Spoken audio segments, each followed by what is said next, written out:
We live in a busy world. Going to school, going to work, spending time with family and friends, finding time to just have fun. The more we juggle, the harder it can be to slow down and rest. We tell ourselves we can get through whatever life throws at us, but the truth is, rest is something all of us need. And Jesus showed us some of the best ways we can find it.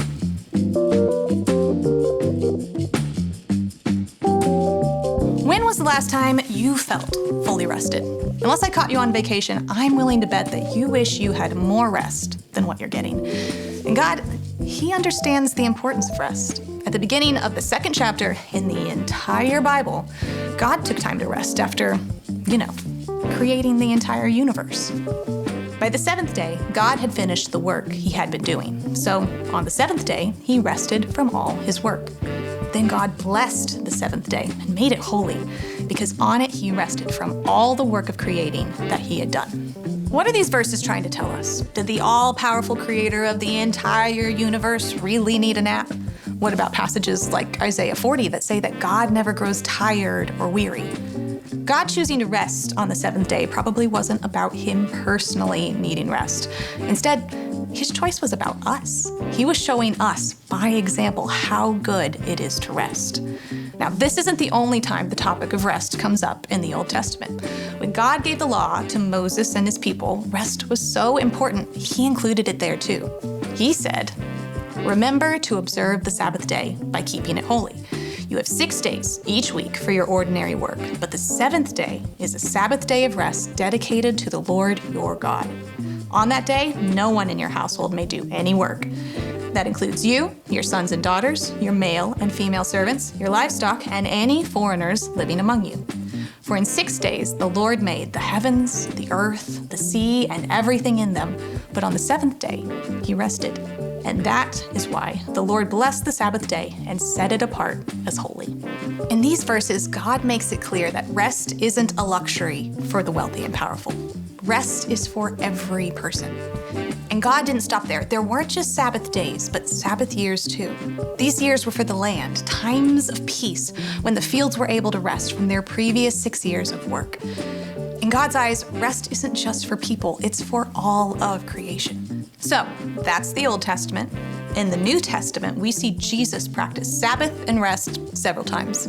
He would go to the synagogue to worship with His family and friends. He would also take breaks from teaching and retreat to the wilderness. It was there that He was able to rest and recuperate and spend the time He needed with His Father so He could continue His work on earth. So what does it look like for us to practice rest today in the middle of our busy lives? And how can rest actually bring us closer to Jesus? Well, here are 3 spiritual practices that can help.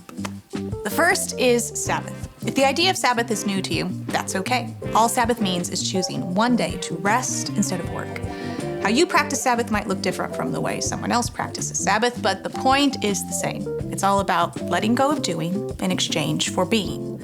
By spending time with God and the people you love and taking part in restful activities like going on a walk, enjoying a hobby, or having a conversation with a friend, you'll find yourself increasingly free from the busyness that rules our lives and better able to appreciate the good things that God's given you.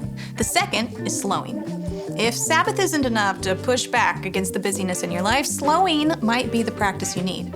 Practicing slowing looks like taking part in activities that force you to slow down during your day. This could look like choosing to drive or walk or eat more slowly. Like seriously, you could finish chewing the food in your mouth before you take another bite. Or it can look like placing buffers of time throughout your day so you're never rushing from one thing to the next.